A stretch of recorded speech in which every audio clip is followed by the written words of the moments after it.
सुप्रभात बच्चों। श्री जी विद्यालय परिवार की ऑनलाइन कक्षा में आप सभी का स्वागत, अभिनंदन। बच्चों, वैसे हम 6 में भी संस्कृत आप मुझसे पढ़ चुके हैं और आज अपन संस्कृत भाषा की जो शुरुआत है दूसरे पायदान पर पहुंच चुके हैं, यानी कि हम 6 में संस्कृत भाषा का अध्ययन कर चुके हैं। तो अब ये भाषा हमारे लिए नई नहीं है। वहाँ पर पूरी कोशिश आप लोगों से यही रही कि आप लोगों को व्याकरण के हर भाग से अवगत कराया जाए, जो संस्कृत भाषा को पढ़ने लिखने बोलने के लिए परम आवश्यक है। तो मैंने अपनी कोशिश की और जहाँ तक मुझे उम्मीद थी हम स्कूल में मिले तो आप लोगों ने भी पूरी प्रयास किया। तो बच्चों, 7th में आज हम पार्ट 1 पढ़ रहे हैं। लेकिन ये जो पाठ है इसमें लट लकार और लृट लकार पुनरावृत्ति दे रखी है ना। अब अगर आपको थोड़ा सा याद हो बच्चों, तो हमने 6 में पार्ट 4 पढ़ा था, धातु परिचय, है ना। तब मैंने आपको लट लकार यानी कि वर्तमान काल में क्रियाओं के रूप संस्कृत भाषा में कैसे बनते हैं ये सिखाया था, है ना। फिर हमने पाठ 20 पढ़ा था, लृट लकार, भविष्यत काल, है ना। तो वो दोनों ही पाठ जो हमने 6 में पढ़े थे, वो दोनों ही पाठ को एक साथ यहाँ पर 7th के आपके फर्स्ट चैप्टर में दे रखा है। इसीलिए आपके पाठ के नाम में दे रखा है वार्तालाप। बच्चों, वार्तालाप का मतलब होता है बातचीत, संवाद, कन्वर्सेशन, है ना, जो कि दो व्यक्तियों या दो से अधिक व्यक्तियों के मध्य में होता है। तो यहाँ प्रस्तुत पाठ के अंदर जो बातचीत दे रखी है वो लट लकार में यानी कि वर्तमान काल में और लृट लकार यानी कि भविष्य काल में दे रखी। इसीलिए लिखा हुआ है पुनरावृत्ति। पुनरावृत्ति का मतलब होता है दोहरान, रिवीजन, यानी कि ये चीज़ टॉपिक आपके लिए नया नहीं है, पहले आपने पढ़ रखा है ना। कुछ बच्चों को तो अच्छे से रूप बनाना भी आते होंगे, कुछ बच्चों को रूप भी याद होंगे, पट्टी पठत पठंती, है ना। तो उन्हीं धातु रूपों से बना हुआ हमारा प्रस्तुत पाठ है। तो पहले हम सबसे पहले इसको देख लेते हैं एक बार कि देखो बच्चों, लट लृट पुनरावृत्ति, है ना। लट यानी कि वर्तमान काल, है ना। लृट यानी कि भविष्य। लकार्यो मतलब दोनों, लकारयोः दोनों, है ना। दोनों कालों की, लकार का मतलब काल होता है, आपको पता है अच्छे से। पुनरावृत्ति का मतलब दोहरान, है ना। तो अब देखो, प्रस्तुत पाठ हालांकि टेक्स्ट का है, लेकिन फिर भी व्याकरण से शुरू हो रहा है। क्यों? क्योंकि व्याकरण सबसे मुख्य भाग होता है भाषा का, है ना। तो संस्कृत में काल को लकार कहा जाता है ना। यानी कि हिंदी में जिसे हम काल, अंग्रेजी भाषा में जिसे हम टेंस कहते हैं, वो संस्कृत भाषा में क्या कहलाता है? लकार, है ना। फिर एम क्रिया के मूल रूप को धातु कहते हैं, यानी कि हिंदी भाषा में जिसे हम क्रिया कहते हैं, अंग्रेजी भाषा में जिसे वर्ब कहते हैं, वो संस्कृत में क्या कहलाती है? धातु, है ना। धातु के इन्हीं रूपों का प्रयोग हम लकारों में करते हैं, यानी कि जब धातु को हम लकार के अंदर प्रयोग में लाते हैं तो उसका रूप बदलता जाता है ना। जैसे खा, खाना, और खा रहा है, खाएगा, खा चुका, तो ये खाना धातु के रूप बदल गए। तो ये भी यही कह रहा है कि इन्हीं धातुओं के रूप जो है लकारों के अनुसार चलते हैं। संस्कृत में पढ़ाए जाने वाले लकार लट लकार यानी कि वर्तमान काल, प्रेजेंट टेंस, लृट लकार यानी कि भविष्य काल, फ्यूचर टेंस, लंग लकार यानी कि भूतकाल, पास्ट टेंस, लोट लकार यानी कि आज्ञा, ऑर्डर के फॉर्म में, है ना, विधिलिंग लकार यानी कि चाहिए, शुड के प्रयोग में। तो ये 5 लकार मुख्य रूप से जो है हम संस्कृत भाषा में प्रयोग में लाते हैं। वैसे तो बच्चों, अगर संस्कृत भाषा में देखा जाए तो लकारों की जो संख्या होती है ना, यानी कि जो काल होते हैं, जो टेंस होते हैं संस्कृत भाषा के, वो 10 होते हैं, है ना। लेकिन यहाँ पर अभी हम जो है इस कक्षा में यानी कि 7th के अंदर द्वितीय पायदान पर आप लोग जो है संस्कृत भाषा में 5 लकारों का अध्ययन करेंगे, जिनके नाम यहाँ पर अभी हमने देखे, है ना। इनमें से 2 लकारों से आप बहुत अच्छी तरीके से परिचित हैं, लट लकार और लंग लकार, है ना। अब फिर आगे देखो कि वर्तमान काल में लट लकार का प्रयोग वर्तमान काल के लिए किया जाता है तथा लृट लकार का प्रयोग भविष्य काल के लिए किया जाता है। बच्चों, मैंने आपको छोटे छोटे वाक्य बनाना भी सिखाया था। अब देखो यहाँ पर लट लकार और लृट लकार के छोटे छोटे वाक्य बना रखे हैं, है ना। यानी कि जैसे पार्ट 2 हमने शब्द परिचय पढ़ा था, तो उसके अंदर हमने संस्कृत भाषा के शब्दों का ज्ञान किया, है ना। फिर पार्ट 3 पढ़ा था तो उसमें सर्वनाम परिचय थे। पार्ट 4 हमने जब पढ़ा तो वो जो है हमारे लिए क्या था? धातु परिचय के रूप में था। तो जब हम क्रिया और कर्ता को मिलाते हैं तब एक वाक्य बनता है छोटा सा। तो यहाँ पर देखो लट लकार का छोटा सा वाक्य दे रखा है, लृट लकार का दे रखा है। अब अंतर समझना, सह, सह का मतलब होता है वह, है ना, ये लड़के के लिए आता है, पुल्लिंग के लिए आता है। सह का मतलब वह, पठती मतलब पढ़ रहा है। वर्तमान काल का वाक्य क्यों? क्योंकि अति जुड़ा हुआ है ना, पार्ट 4 में हमने सीखा था पिछले साल।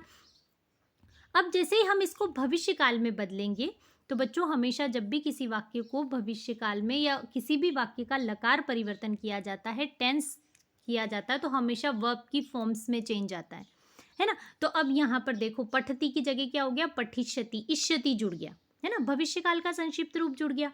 तो धातुएं तो बदलती नहीं है, धातुओं में जुड़ने वाले हमेशा संक्षिप्त रूप बदलते हैं, है ना।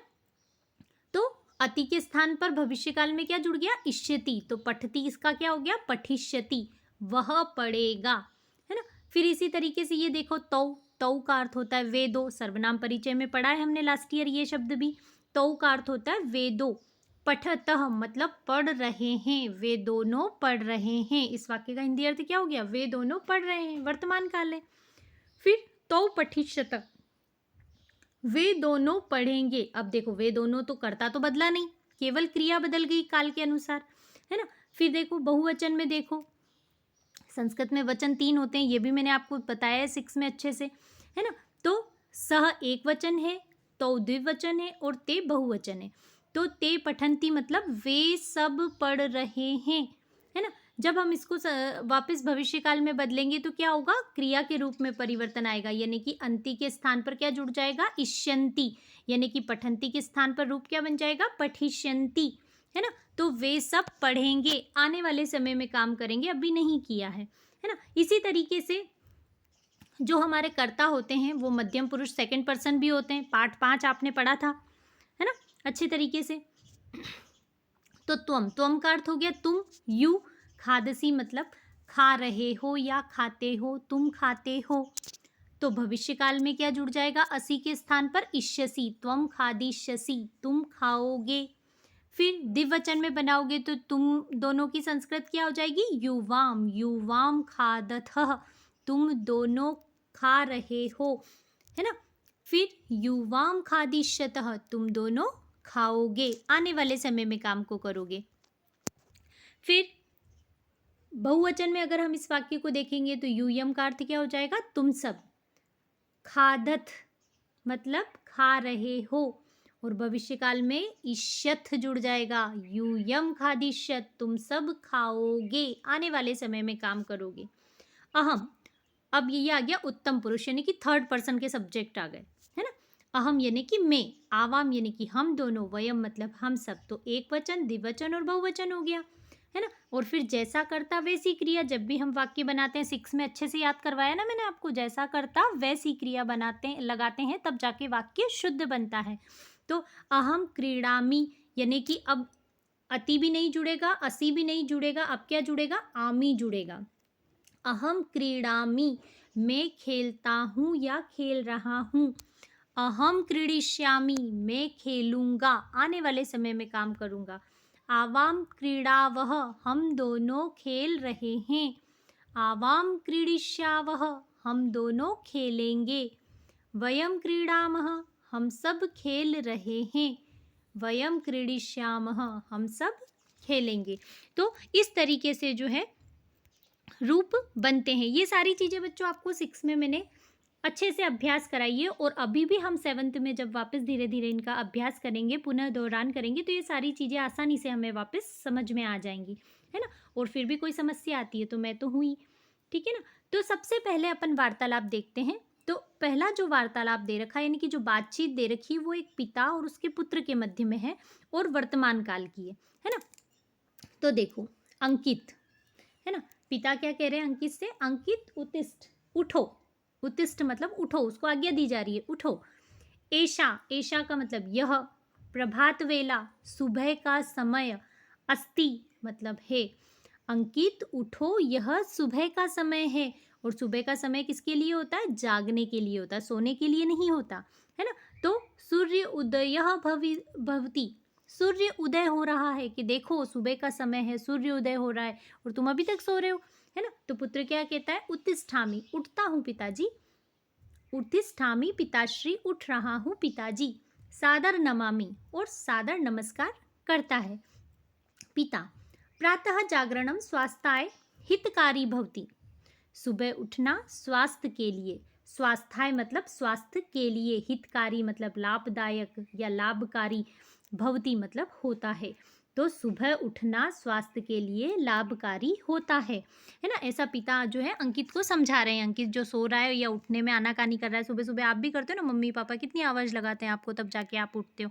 तो अंकित भी उसी तरीके से कह रहा है कि हाँ उठ रहा हूँ, और फिर वापस सो जाता है। तो पिता उसे समझा रहे हैं कि सुबह का जो समय होता है वो स्वास्थ्य के लिए लाभकारी होता है, इसलिए आलस नहीं करना चाहिए और हमें उठ जाना चाहिए, है ना। तो पुत्र क्या कहता है, भवान, भवान का मतलब होता है आप, कुत्र मतलब कहाँ, गच्छति मतलब जा रहे हैं। तो वो क्या पूछता है पिताजी से कि आप कहाँ जा रहे हैं। तो पिताजी क्या कहते हैं, अधुना, अधुना यानी कि अब, इस समय, है ना। अहम यानी कि मैं, प्रातः भ्रमणाय सुबह घूमने के लिए, उद्यानम मतलब बगीचे को, गच्छामि मतलब जा रहा हूँ, अब मैं सुबह घूमने के लिए बगीचे को जा रहा हूँ। पुत्र, अहम, अहम यानी कि मैं, अपि यानी भी, भवताम यानी कि आपके, सह मतलब साथ, चलामी मतलब चलता हूँ, कि रुको मैं भी आपके साथ चलता हूँ। पिता, शोभनम, की तो बहुत अच्छी बात है। प्रातः कालस्य भ्रमणेन, सुबह के समय, देखो सिया जुड़ा हुआ है, षष्ठी विभक्ति, है ना। हमने पाठ 10 से लगाकर और पाठ 19 तक एक एक विभक्ति रूपों का अध्ययन किया था, है ना बच्चों। तो यहाँ पर षष्ठी विभक्ति लगी हुई, और कैसे पता चल रहा है, सिया जुड़ा हुआ है इसलिए, है ना। तो प्रातः घूमने से या सुबह घूमने के, भ्रमणेन मतलब शरीर, घूमने से, शरीर मतलब शरीर, बलिष्ठ मतलब बलवान, स्वस्थम च और स्वस्थ, भवती मतलब होता है। यानी कि पिता उसको क्या कह रहे हैं कि अगर तुम मेरे साथ चल रहे हो तो ये बहुत अच्छी बात है। क्यों, क्योंकि प्रातः सुबह में घूमने से शरीर स्वस्थ और बलवान यानी कि ताकतवर, भवती मतलब होता है ना। तो ये छोटा सा वार्तालाप था जो कि वर्तमान काल का था बच्चों, है ना। इसी के साथ हमारा पहला वार्तालाप पूरा हुआ। आज अपन इतना ही पढ़ेंगे बच्चों। अगला जो वार्तालाप है वो भविष्य काल का है, और वो हम जो है अगली कक्षा में अध्ययन करेंगे। अभी मैंने समझाया है, आप वीडियो को ध्यान से सुनना। फिर भी कोई समस्या हो तो कल लाइव क्लास में मिलते हैं, तब आप मुझसे पूछ लीजिएगा, है ना। Thank you.